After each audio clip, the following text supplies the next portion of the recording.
Kasi yung mga taong ganyan, ganyan ugali ni Ansing, nandun tayo talaga, naiinis tayo. Naiinis, pero sila ay beneficiary. Itong si Oliver, kapatid, si Ansing. Sa akin, ako'y nagpapasalamat. Alam niyo, sa totoo lang bakit. Para kay Daddy Frankie, nagpapasalamat ako dahil ang pamilyang iyan nakatulong ng malaki sa channel ni Daddy Frankie. Naging active yung viewers. Thank you sa pamilyang iyan. Magpakasama sa mga ugali ni Ate Ansing. Talaga nakakainis, Ansing. Ako talaga naiinis sa iyo din. Minsan talaga nabubuisit ako sa iyo. Kasi masyado kang abusada. Pero, gano'n pa man, hindi nawawala sa akin na nandiyan na ika ay may ano pa rin naman ako sa inyo. May pagmamahal bilang kapwa-tao. Oo. Bilang kapwa-tao, nandiyan, love ko sila bilang kapwa-tao. At salamat dahil sa inyo, malaking tulong yung naging active yung mga viewers ni Daddy Frankie habang kayo ang laman ng video. Salamat sa inyo. Okay? Yun po, ang akin. Haba ng pasensya, lawak ng pangunawa, magpakasama-sama si Ansing. Hindi natin kayang kunin na makakalma sa pamamagitan ng pakikipagtunggali sa ngalan ng dakdakan o ano pa man. Nandun kailangan may yakap, may pagmamahal para mas maramdaman niya, maintindihan niya. Kasi pag umiral sa atin yung galit, yung puot, wala na.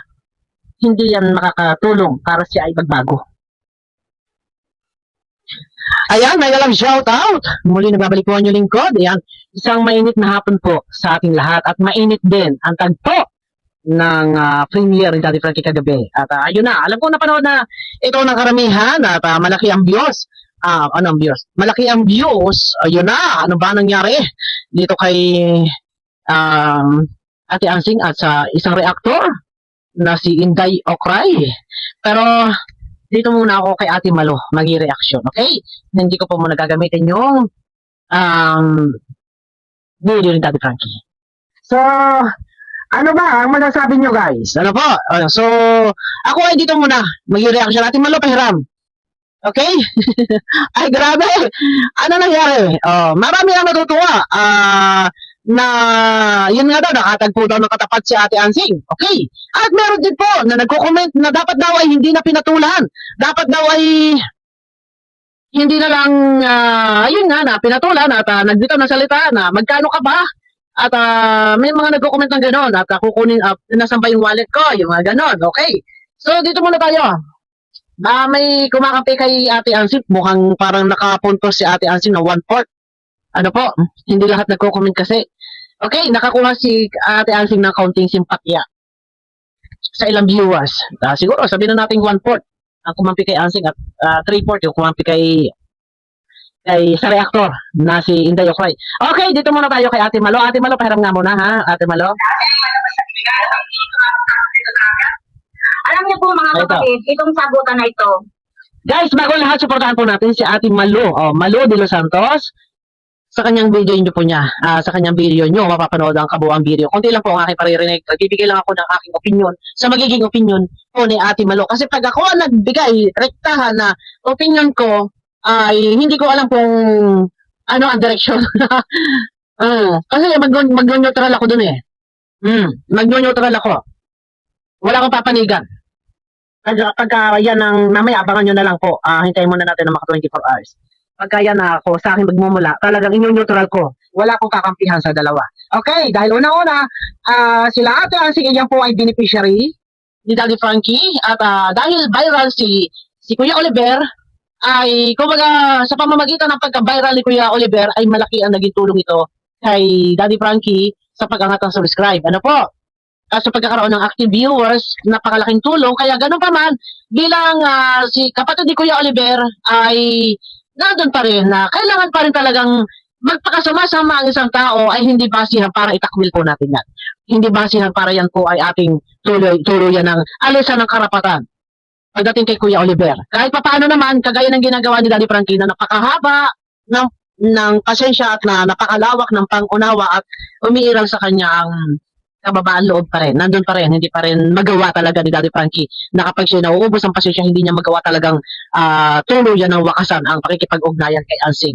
At medyo pinapalaylo lang si Ansing na huwag na muna makialam-alam dahil kasalukuyang ginagawa ay baka nga dahil nga nagkukuha o kumukuha si Ansing ng mga gamit. Kaya sabi lang Daddy Frankie, huwag na muna pumunta doon sa bahay. Pero hindi nangangahulugan na wala na. O, nandiyan pa rin kasi nandiyan si Oliver eh.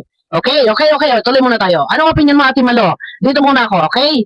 Kasi nga sabi ko nga, pag ako ang nagbigay ng opinion, ay wala akong papanigan. Okay? Dito muna. Kaya Ate Malo muna ako mag-reaction. Wala ako ditong papanigan sa dalawa na. Oh, wala rin daw siyang papanigan. Ulit. Wala rin daw papanigan si Ate Malo, okay? Okay, ulit. Alam niyo po mga kapatid, itong sagutan na ito, wala ako ditong papanigan sa dalawa na. Okay. Naiintindihan ko. Kasi kung uumpisa natin sa unang tagpo ng pagpasok ni Ansing, doon may nilalaban si Ansing. Ano ba yung inilalaban ni Ansing? Ito guys ha. Kagaya na sabi natin, Malo, wala siyang papanigan. Okay, kaunti mo na ha. Pagdating at pagpasok ni Ansing doon, sa terrace si Kuya Oliver, meron siyang inilalaban. Ano yon? Na di umano, kuno, ay iniinsulto ba? Hinahamak. Ano ba yung pagkaka-deliver? Ito yung pinakamahirap pag wala tayong ginagamit na video clip. Ano ba pagkaka-taas? Yan ba si Hindi o Cry? Yung ano ba yung sinasabi? So ano yun? Bakit ba si Ansing o Marshal kumilos ng ganon? Ano ba ang problema? Ano ba ang inilalaban ni Ansing? Dahil ang sabi niya, yan ba yung nang-ano sa akin, yung ganitong ganon? So ano ba yun? Yun ang susunin po natin. Okay, mamaya, hintay lang natin mga 24 hours. Yun po yung susunin natin. Ano ba yung hinahabol ni Ate Ansing? Ano ba yung pinaglalaban ni Ate Ansing? Bakit ba si Ansing galit? Bakit ba pag-intra agad ni Ansing, iba agad yung bugso ng damdamin? Ano ba yun? Sige po, ano yun? Paano po ba nag-reaction ng isang Inday o Cry kay Ate Ansing? Yan po dapat muna yung ating sususunin. Ano po? Okay. Mamaya, relax. Kalma lang tayo. Okay, dito muna tayo. Kasi tayo po, alam naman natin si Aling Ansing Okay. na parang ganun ang kanyang ugali. Okay, alam natin na ugali ni Ate Ansing. Sabihin natin na si Ate Ansing, kahit alam niyang marami nagagalit sa kanya, wala siyang pakialam. Pag ginusto niya humingi, hihingi siya. Okay? Kahit marami na nagagalit sa kanya, ultimong pera ni Kuya Oliver gusto niyang kunin. So alam na natin na yun talaga ang ugali. Ang ugali niya, nangangahas siya sa mga bagay na hindi sa kanya. Nag-i-interest sa mga bagay na hindi sa kanya. So yan po yung ugali niya, ano po? At masyadong mataas yung kanyang expectation na matutulungan siya, na yung bahay may second floor, or mataas yung expectation niya na baka magbe-benefit siya ng bonggang-bongga, yung mga yan po, ugali natin Ansing. So alam natin yan nun pa. Wala yan pakialam sa sasabihin ng basher. Pasok dito. Lusot dito. Iyan si Ate Ansing. So, kilala natin. Alam natin na ugali. Okay, ate. Tuloy. Pero kung tayo din mismo na nakakaunawa Okay. at alam natin ang Kung- kalagayan ni Ansing, Okay. tayo na po yung mag-adjust. May punto naman. Tayo yung may aral. Tayo yung nakakaangat. Tayo yung malawak yung kaisipan na alam natin siya'y abusada. Siya yung yun na, abusada. So tayo mag-adjust. May punto, ate. Kung alam natin laging mali, ang galawan, laging sablay, laging gusto ay pakabig at nakakainis, nakaka-interest, nakakainis, nakaka-stress. So, tayo mag-adjust. So, ano ang dapat natin gawin? Mas mainam, siguro, kausapin, masinsinan, lutuin sa mga pangaral, ipatiig sa kanyang sentido. Huwag kang abusado. Huwag mong gagawin yung mga bagay na ikaiinis ni Daddy Frankie, ha? Ganyan, siguro advice. Huwag kang manguna-nguna sa mga plano ni Daddy Frankie. Siguro, lutuin sa pangaral. Tayo yung mag-a-adjust. Kung papatulan natin ang isang kagaya ni Ansing, makakatulong ba?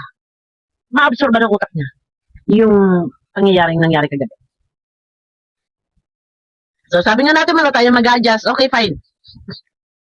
Agree ako, ate. Agree ako. Tayo ang mag-a-adjust, tayo yung may aral, tayo yung hindi nakaka-intindi, nakakaunawa. Alam natin yung tama't mali, mali yung ginagawa niya, abusado siya. So, siguro, maganda gawin, talagang lutuin sa pangaral. Kung talaga hindi pa rin nakukuha sa pang-aralan, ba, pagka ganyan ay ipasay, kaya, Chris. Ipa-hospital na rin, ipa-doktor na rin. Wala masama ako, ipapacheck up ko talaga. Kasi nga, kahit ano sabihin, hindi tinatalaban. Ano talaga siya eh. Sabi ko nga, may talabahan talaga eh. Matatag talaga eh. So, bakit ba hindi talaga tinatalaban? So, baka, sabi nga Daddy Frankie, may sakit ka ba? Baka kailangan na siya ipaggamot. So, ayun, mag-adjust tayo. Hindi natin kailangan patulan. Ayon kay Ate Malo, Ni Ansing, Hmm. tayo na po yung mag-adjust. Okay, tama. Dahil ni Daddy Frankie. Oh, yes. Kahit si Daddy Frankie na Nainis. sumabog na rin. Okay. Sa Nainis kasi si Daddy Frankie na high blood siya. Sabi ni Daddy Frankie, talaga nakaka-visit talaga. Pero mas minabuti ni Daddy Frankie na siya yung dumistasya. As charity vlogger, ganyan, may mga mission-mission, kakibat natin dito yung haba at lawak ng pasensya. Okay, ate. Kasama natin dito yung haba at lawak ng pasensya. Kaya natin i-handle yung ganun na ugali ni Ansing. Saludo, Daddy Frankie. Kahit na talagang sumagad na hanggang rurok ng kasagaran itong si Ansing at nanguha na ng gamit. Pero si Daddy Frankie ay hindi pa rin makapagbitaw talaga ng manhang na salita na talagang makakatarak sa kanyang dibdib at iiyak si Ansing. Hindi magawa. Ang ginawa ng Daddy Frankie, nagdumista siya. At hindi na muna niya pinatuloy yung bahay. Naglalulay lang muna hanggang sa malisan yung kanyang nararamdaman. Nainis. Okay, dapat siguro ganun. Okay, tuloy ate. ginawa ni Ansing, pero mayroon pa rin po siyang tinatawag na bakit niya ibababa ang level niya. Ulit. Sa ginawa ni Okay. Ansing, tayo na po yung mag-adjust. mag-adjust. Okay? Dahil Daddy Frankie. Okay. Kahit si Daddy Frankie na sumakot na rin. Okay? Nag-adjust siya. Naintindihan natin yan. Talagang mahabang pasensya. Okay? Kasi sa ginawa ni Ansing, pero mayroon pa rin po siyang tinatawag na bakit niya ibababa ang level niya. Yun! Kumbaga may delikadesa.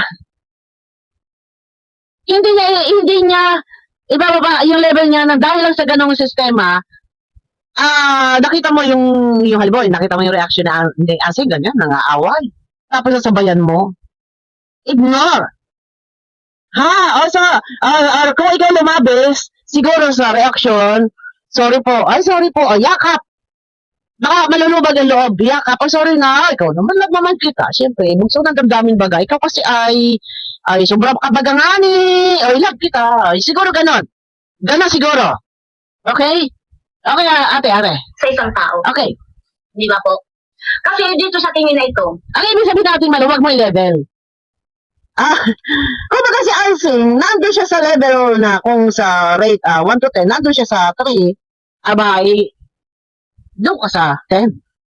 Pag 3, talagang, ano na yan eh, mahirap sa magsalita, ay nag-iiwas ako. Medyo talagang hindi na naiisip kung ano ang tama't mali. Okay, kagaya na ate kasi hindi niya naiisip na sa paghingi-hingi ay marami magbubuisit. So, kung ito talaga si ate Ansing, ganito talaga ang kanyang takbo ng isip at sasabayan mo na ikaw yung sa rate 1 to 10, ikaw yung to the highest level na nakakaintindi, nakakaunawat, matalino, may aral, professional. Pag sinabayan mo yun, so, ayon nga kay Ate Malo, wag ibaba yung level. sa tingin ko, sa pagtatalo ni Ma'am Inday Ukray at ni Aling Ansing, alam natin si Aling Ansing, ganyan ang ugali niya. Yes, alam natin po, papatulan. Ayun. Alam natin talaga na mahirap kasi magsalita. Kasi baka makaka-open. Sorry po guys. Damay ako mag-reaction minsan pagka nakakasalita ako humingi po ako ng sorry po. Yan, tatawad po. Kasi nga gusto ko mailabas yung nararamdaman ko. Kaya lang minsan talagang nagtitimpi ako. Nagpipigil ako kasi ayaw kong makakasakit. Ayaw kong mabubutasan. Ate, as reactor ni Daddy Frankie, ayaw kong nakukuhaan ako ng butas. Daddy Frankie, yung reactor mo! Ganito, sorry sa term Sa halimbawa ako, nag-reaction ako na hindi maganda. Tapos medyo nakakabalahura na. Mamaya may magreklamo, "Oy, Daddy Frankie, yung reactor mo napakabalahura, nakakasira sa programa mo." Eh, yun ba yung ganun? Ayoko, masasabihan ako ng ganun. Kaya minsan pag ako nagsasalita talaga, nag-reaction kay Ansel na, naiinis na ako. Minsan talaga humingi ako ng sorry. Sorry po kasi nadadala ako ng damdamin ko. Kaya pagka yun talaga nakakaubos ng pasensya, talaga nakakaubos talaga ng pasensya. Kahit na si Daddy Frankie, naubos na yung pasensya. Okay. Tuloy. Di ba? Para sa akin po, wag na natin ipagpatuloy dahil nakaka-offend talaga po yung mga sagutan. Hindi na. Oh, yan na. Ayoko na yun na. Medyo yung sagutang iyon ay sa part ko, hindi ko din nagustuhan. Oo, hindi ko rin nagustuhan. Siguro kahit na konting sagutan lang, stop na umabot na kahit na 2 minutes. Kaya lang, simula pagdating na kasi hanggang sa matapos ay, ang haba ng nasagutan eh. So kahit 2 minutes, nasabi na yung gusto mong sabihin, enough na. Kaya lang, anong nangyari, nauwi doon sa may mga tarsier, may mga unanoy, mga ganoon, parang, parang personal na, ang kanilang mga atake. Okay, kaya, try ko, kung mamaya ay marireaksyonan ko at makakapag-play tayo ng konting video clip bilang basihan. Okay? Nakakahiya kay Daddy Frankie. Ako, para sa akin, opinion ko. Okay. Kung sa akin nangyari, na ako, Kaya may ads. Ayun nga, nakakahiya talaga kay Daddy Frankie kasi unang-una, iyo kasi, wait lang ha. Iyo kasi ay kumaga mission, di ba? Everyday, laging may mission si Daddy Frankie, no? Pinupuntahan niya yung mga beneficiary niya, binabalikan yung iba, yan. So, dapat tayo ay, ang aking masasabi dito, dala-dala natin yung haba ng pasensya. Okay? O napakaganda po yan na hindi tayo nawawalan po ng haba ng pasensya. Lalo na po kung halimbawa ito ay lalabas yung ganito nasa SACMED, kung nasa SACMED nga at mapapanood ng libo-libong viewers. Siguro, magsasalita ako na, teka, wait ka lang, ha? Wait ka lang. Pagsasalitain ko na lang si Ansing ng pagsasalitain kung ano man ang gusto niya sabihin na niya, okay, sorry. Ang masasagot ka lang, sorry, okay, sorry na. Oh, I love you, Ansing. Sorry, okay, sabay hug. Siguro gano'n na lang, love tayo baga. Ay, sorry, ngayon lang ay pumunta dito. Ay, love na. Ay, wala nang kayanan baga. Okay, siya, sabihin halit. Ay, siguro yung makakalubag loob. Pag dinalik-halikan mo si Ansing, ang bango naman talaga. May baby kalong ng Ansing na ito. Tapos sabi may, ikaw, buwisit ka. Sabi may konting pakurot lang ng joke. Uy, Tarsier, ay Sharon. Ay, baka joke ng gano'n. May konting boljak ng konting, hindi boljak na actual, May konting sundot bang, uy, ikaw ay magbago-bago. Siguro, sa part ko ito. Kasi ako, teka muna. Mahirap kasi magsalita. Sabi ko, kung akong talagang neutral ko lang ito eh. Teka, tuloy muna tayo, tuloy. Okay. Kung sa akin nangyari, na ako ay pumunta kay Ansing, sinabi sa akin ni Ansing, bakit mo ako rinireact? Okay. Bakit mo ako Ito naman yung Ate Malo. Ano ang gagawin mo? Sabi ko nga sa akin, ganun eh. Ang akin naman ay, sige, hahaya ko siya magsalita na magsalita. Yes, totoo yan. Basta nakikinig ako. Hindi, siyempre, kunwari patay mali siya tayo. No, talaga. Wala akong matandaan. Hindi ko alam. Ano ba sinasabi mo? Siya, sorry na. Halika na dito. Ang pihira ka. Ay, sabi niya, ikin mo. Yakapin mo. Tumasik yung aking mic. So, ang aking nga, kumbaga, yakapin mo na mahigpit hanggang sa mangitim si Ansing. Yung pagkakabawa si Ansing. Ang pihira ka na talaga. Yun, biro na lang para sa akin. Andun pa din love ko. Love kita, Ansing. Pero naiinis ako sa iyo, Ansing. Di yung siguro kayo nalandaanin na lang sa biro. Ang bihira ka na talaga, Ansing. Kainaman ka na talaga, Ansing. Ikaw na talaga pinakasikat sa buong mundo. Ay, lipstikan pa kita. Halika dito. Ganun lang, siguro. Sa mga lola, ay naku lola, pag ako yung minsan napapapunta sa iba't may nakita ko lola, ay pambihira ka, lola. Sabi kayo paamoy nga, kung amoy pinipig pang bagong bayo, pag ang bantot mo na. Ay, spray natin ng kulong. Ganun lang. Para sa akin lang po ito. Pakinggan natin. Kung kay Ate Malo ito nangyari, okay. Okay. Kung kay Ate Malo, ano ang gagawin mo ate? Okay, ha, wait. Pinangangaralan. Bakit mo ako sinasabihan ng Wait, ulit. ay pumunta kay Ansing at sinabi sa akin ni Ansing, bakit mo ako rini-reactionan? Ito. Bakit mo ako pinangangaralan? Bakit mo ako Sa part niya Ate Malo to ha, ano ang kanya gagawin? sinasabihan ng yung tusong palaka? Ah. Di ba? Ano ang gagawin mo? Ano ang sagot ko na lang doon? Pasensya ka na rin, Ansing. Oh, yun.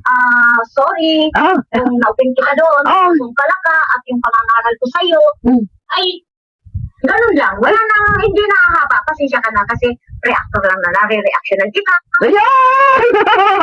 Ay, si Edgar, pasensya ka na baga? Ay, pabihira ka eh. Ako bagay nadala ng aking magsunod damdamin sa inis baga sa iyo. Oh, ay, kayo lang eh. Sa inis ka baga sa iyo, baga nga ni. Oh, sali ka na love na kita. Oh, malkit na baga. Ay, ano baga ang sarap maglambing pagka ganun may nagagalit. O, ganun lang. Ay, pambihira ka na. Isa, huwag ka na magalit sa akin. Halika na't ikaw ay aking mahal-mahal, baga. Ay, ano baga? Oh, halika na. Bang-bang naman, sabay halis sa pitin. Amoy, ano, inutong. Sige, huwag ka na magalit. O, hindi bagay. Tapos pangaralan. Ako ay pag sa akin mo ay kwan, ano ba gari mo kung ari? Pag sa akin mo ay napaka-basic lang ho niya, lalo na pagka yung mga matatanda. Aba, ay kairaman.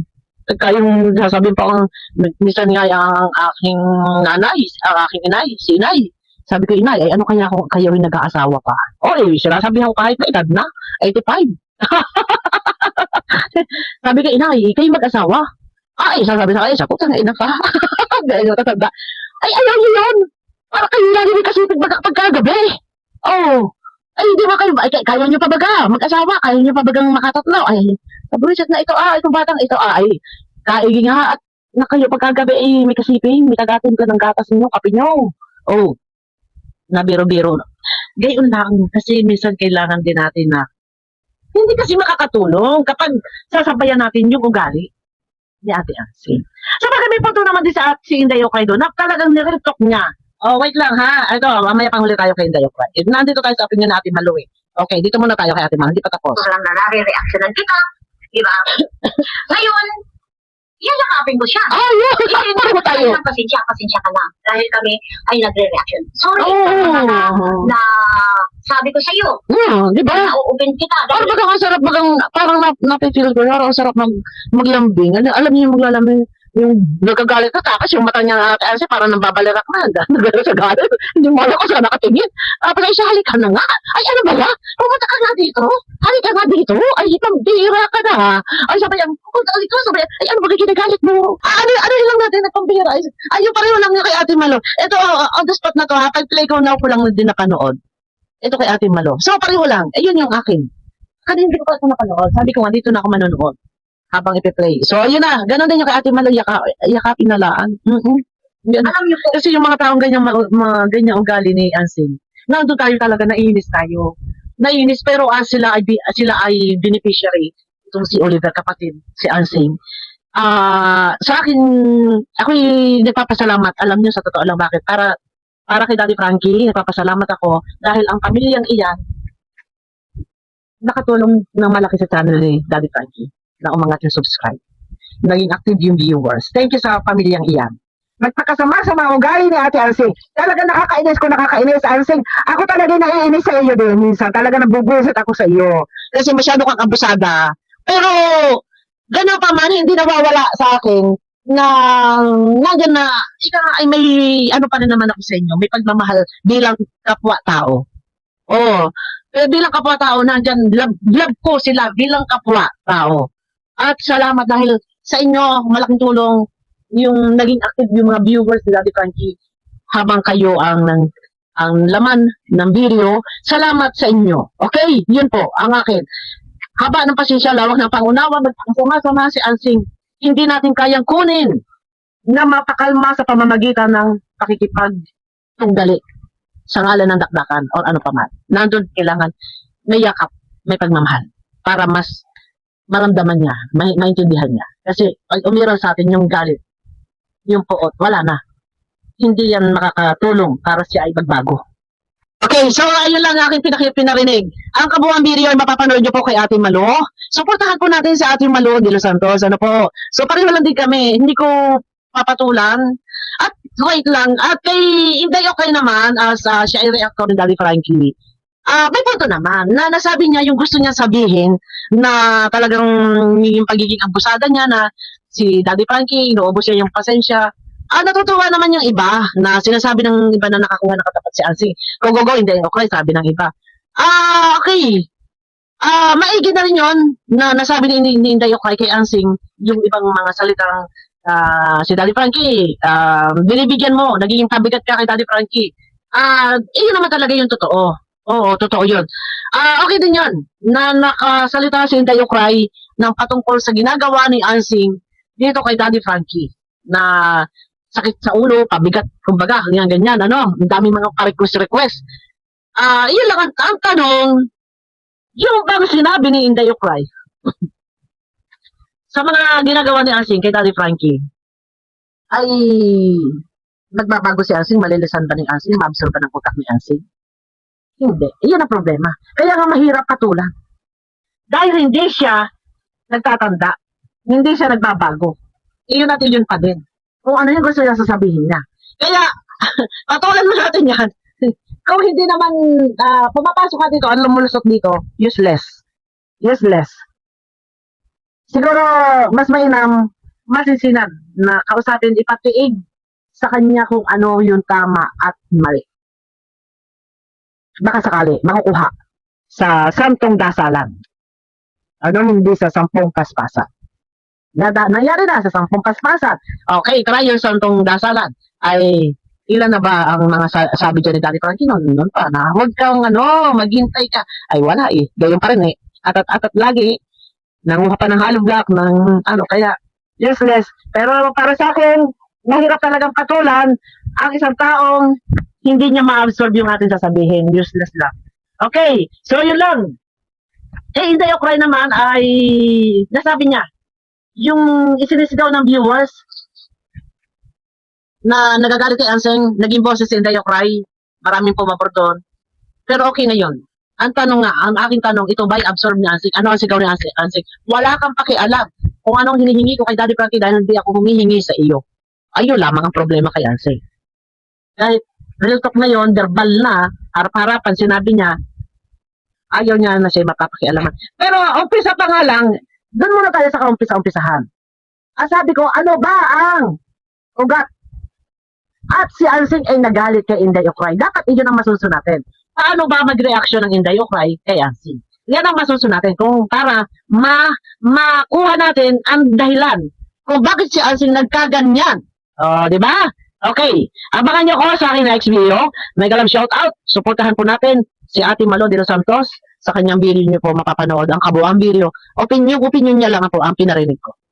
Okay? Bye-bye po. Mega love shout out.